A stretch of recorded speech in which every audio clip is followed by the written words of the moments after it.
Hello, everybody. Sorry about the delay and the breakdown of the stream. This is what happens when you are battling with technology at the same time when you are trying to do some work. So welcome. This is the Streaming Teacher, and this is our first fireside chat with the topic Learn to Learn. This session is based on practical experience and the work of Dr. Henning Beck. Dr. Beck is a brain researcher from Germany, and he has written a number of books about how the brain works. And of course, that is important if we want to learn how to learn.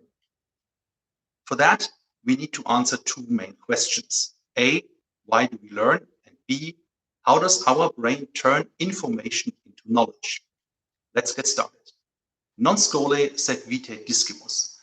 That is Latin and means we learn for life and not for school. But is that really the case?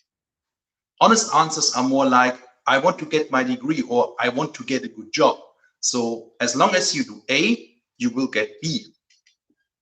But that makes learning a box-ticking exercise where passing the exam is more important than the knowledge itself. And that is not working.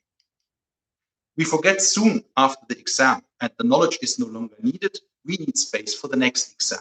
And so it goes on and on and on. In the age of lifelong learning, knowledge is only of value if we can store it and use it long term. Memorizing and repeating for an exam is not helping with that.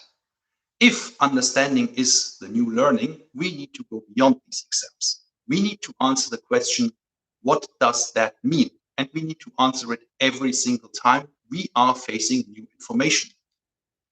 We need to create our very own eureka moment where we can say, now I get it.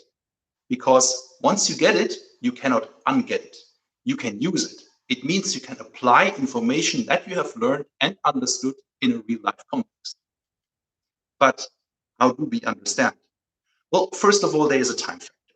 Our brain needs time to process information and turn this information into meaningful patterns.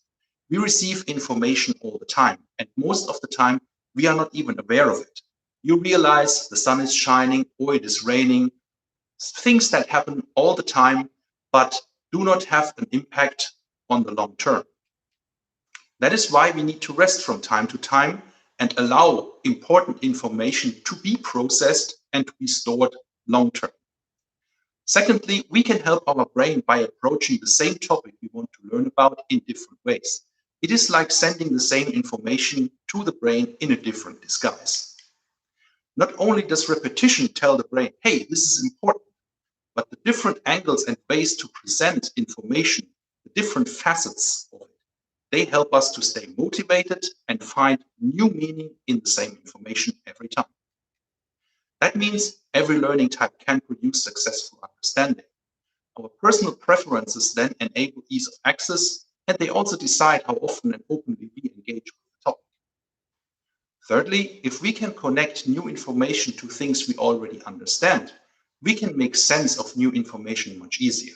So the more connections we can create, the better we can understand. That means the more knowledge we acquire and understand, the easier we can learn and understand yet more new things. Learning and understanding need constant practice. Finally, I have some tips and tricks for your learning. First of all, start early, repeat often. But Googling the answer does not work, and I will make a video about that very soon.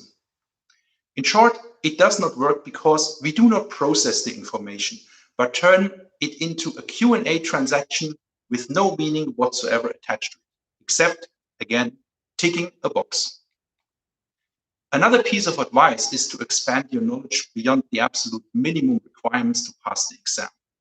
Use your classes, use books, use videos, use any kind of access you can have to understand the topic better. Maybe one piece of information can do the trick and you get your eureka moment. The more you know, the more you can connect, the more you will understand. But most importantly, ask yourself, why do you learn? Reflect and find your purpose in learning. Not fitting requirements for a certain career or for a certain pathway is absolutely okay. Faking it, ticking boxes is not okay.